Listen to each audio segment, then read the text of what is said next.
क्या हो अगर वो सुपरस्टार जिसने पूरी दुनिया को अपनी कॉमेडी और डांस से हंसाया खुद आंसुओं में डूबा हो? क्या हो अगर वही अभिनेता जिसकी मस्ती भरी अदाओं पर करोड़ों लोग फिदा थे एक दिन अचानक वृंदावन के गौरी गोपाल आश्रम में नजर आए? जी हां, बात हो रही है बॉलीवुड के लेजेंडरी अभिनेता गोविंदा की। लेकिन सवाल ये उठता है कि आखिर ऐसा क्या हुआ जो गोविंदा को आध्यात्म की शरण लेनी पड़ी? क्यों वो रोते रोते आश्रम पहुंचे? और जब उन्होंने महाराज अनिरुद्ध आचार्य जी से मुलाकात की तो ऐसा क्या घटा कि वहां मौजूद हर कोई सन्न रह गया? गर्मियों की एक दोपहर वृंदावन का पावन गौरी गोपाल आश्रम भक्तों से भरा हुआ था। भजन की मधुर ध्वनि वातावरण को और भी दिव्यता से भर रही थी। तभी आश्रम के मुख्य द्वार पर कुछ लग्जरी गाड़ियां आकर रुकती हैं। दरवाजा खुलता है और बाहर उतरते हैं बॉलीवुड के मशहूर अभिनेता गोविंदा। उन्हें देखकर आश्रम में मौजूद हर व्यक्ति हैरान रह जाता है। पहले तो लोगों को लगा कि शायद किसी फिल्म की शूटिंग चल रही है, लेकिन जब उन्होंने गोविंदा के चेहरे की गंभीरता और आंखों में छलकते आंसू देखे तब समझ आया कि यह कोई आम बात नहीं है। आश्रम के अंदर महाराज अनिरुद्ध आचार्य जी कथा सुना रहे थे। तभी उनके एक शिष्य ने आकर निवेदन किया कि गोविंदा जी आपसे मिलने आए हैं। महाराज जी ने हल्की मुस्कान के साथ कहा, उन्हें भीतर लाओ, लगता है उनके जीवन में कोई बड़ी उलझन चल रही है। गोविंदा जैसे ही अंदर आए उन्होंने महाराज जी के चरणों में गिरकर प्रणाम किया। उनके होंठ कांप रहे थे, जैसे कुछ कहना चाहते हों पर शब्द साथ नहीं दे रहे थे। कुछ क्षणों की चुप्पी के बाद उन्होंने रोते हुए कहना शुरू किया, महाराज जी, मैं बहुत परेशान हूं। मेरा घर टूटने की कगार पर है।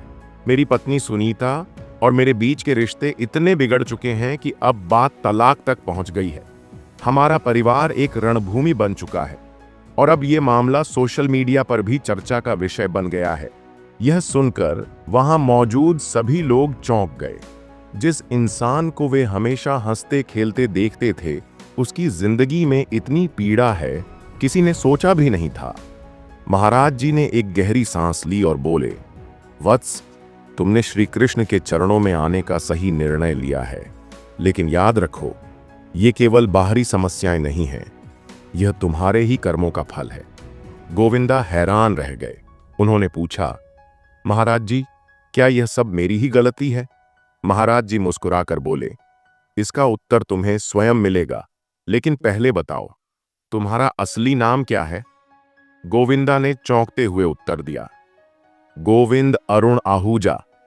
महाराज जी बोले, तो क्या तुमने कभी सोचा है कि तुम्हारा नाम ही श्री कृष्ण की ओर संकेत करता है? क्या तुमने कभी अपने नाम के अर्थ को समझने की कोशिश की? क्या तुमने कभी खुद को श्री कृष्ण के चरणों में समर्पित किया? गोविंदा चुप थे। तभी महाराज जी ने उन्हें आदेश दिया, 3 दिन तक राधा कृष्ण के मंदिर में जाकर केवल एक प्रार्थना करना, हे गोविंद, मुझे अपने चरणों में स्थान दो।